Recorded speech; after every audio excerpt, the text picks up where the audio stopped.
बांकीपुर उपचुनाव के लिए मतदान संपन्न हो गया। शांतिपूर्ण माहौल में मतदान प्रक्रिया हुई। सुबह 7 बजे से शाम 6 बजे तक वोटिंग हुई। 34.30% मतदान हुआ। मतदान की रफ्तार शुरुआत में थोड़ी धीमी रही, लेकिन धीरे धीरे मतदाता घर से निकले और अपने मताधिकार का प्रयोग किया। उपचुनाव में वोटिंग के लिए 422 मतदान केंद्र बनाए गए थे, जहां शांतिपूर्ण तरीके से वोटिंग प्रक्रिया संपन्न कराई गई। अब सभी प्रत्याशियों की किस्मत ईवीएम में कैद हो गई है। 3 अगस्त को प्रत्याशियों की किस्मत का फैसला होगा। मैदान में 25 उम्मीदवार हैं, लेकिन असली लड़ाई बीजेपी से नीरज सिन्हा, आरजेडी से रेखा गुप्ता और जनसुराज प्रत्याशी प्रशांत किशोर के बीच है।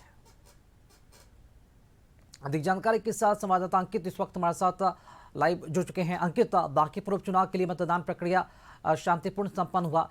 25 उम्मीदवारों का जो भाग्य का फैसला है वो 3 अगस्त को आएगा। और अब मुकाबला की बात की जाए तो 3 पार्टियों के यहाँ पर मुकाबला देखने को मिल रहा है। माहौल क्या है? और ईवीएम की बात की जाए तो ईवीएम की सुरक्षा किस स्तर पर की जा रही है, क्या अभी की तस्वीर है?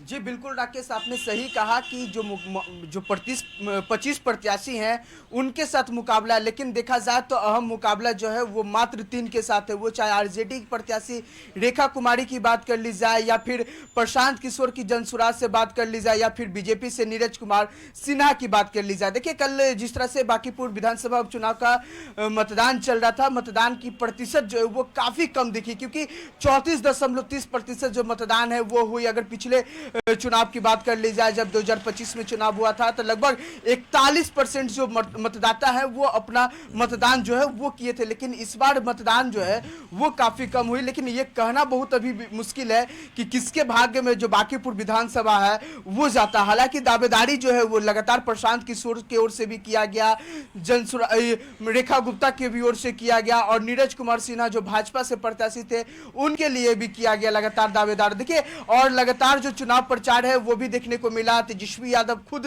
चुनावी मैदान में उतर गए, प्रशांत किशोर लगातार कैंपेनिंग कर रहे थे। नीरज कुमार सिन्हा के लिए भाजपा के राष्ट्रीय अध्यक्ष नितिन नवीन जो है वो खुद चुनावी जो सभा है वो बांधे, और लगातार खासकर मुख्यमंत्री की बात की जाए तो मुख्यमंत्री भी लगातार रोड शो में एक्टिव नजर आए। ऐसे में देखिए, दोनों ओर की बात की जाए, चाहे वो महागठबंधन की बात कर ली जाए या फिर एनडीए की बात कर ली जाए, 40-40 स्टार प्रचारक जो है वो देखने को मिले, और दमखम जो है दोनों तरफ से दिखलाया गया। जैसे जैसे चुनाव नजदीक आता गया वैसे वैसे लगातार जो दमखम है वो दिखलाने की कोशिश की गई। एक साथ 3 जगह रोड शो, चाहे वो तेजस्वी की बात कर ली जाए, चाहे वो बात कर ली जाए नितिन नवीन की बात कर ली जाए, लगातार दोनों लोग रोड शो किए और अपने अपने प्रत्याशियों के जो वोटिंग के लिए लगातार अपील कर रहे थे लोगों से। लेकिन इसके बावजूद भी लोग जो है काफी कम निकले, और काफी कम मतदाता जो है इस बार बांकीपुर विधानसभा उपचुनाव में मतदान किया। हालांकि अगर बांकीपुर विधानसभा की बात करें राकेश, तो हर एक बार जो है कहीं ना कहीं कम ही जो वोटिंग परसेंटेज है वो देखने को मिलता है। क्योंकि अगर ठीक इससे पहले जो उपचुनाव हुआ था, जिस टाइम नवीन सिन्हा ने सीट छोड़ा था बांकीपुर का, वो 2006 का वक्त था। उस वक्त जो है महज 16% जो है मतदाता वोटिंग किए थे। ऐसे में देखिए, अब तो मतदान प्रक्रिया जो है वो पूरी समाप्त हो गई। हालांकि कम मतदाता अपने घर से निकले, वोटिंग किए, लेकिन शाम जैसे जैसे ढलता गया। देखिए, अगर सुबह की रेशियो की बात करें राकेश, तो सुबह सबसे पहले जब 9 बजे का सामने आया था मतदाता का जो प्रतिशत है वो 4.6% जो है वो देखने को मिला था। फिर उसके बाद आपको अगर 11 बजे की बात करें तो 11.50% देखने को मिला। 1 बजे की बात करें तो 20.1%। वही अगर बात करें राकेश 3 बजे की बात करें तो 3 बजे लगभग 27.30% जो है वो देखने को मिला। और लास्ट की जनता ने किसे जनादेश दिया है, और 3 अगस्त को ही इसका खुलासा होगा।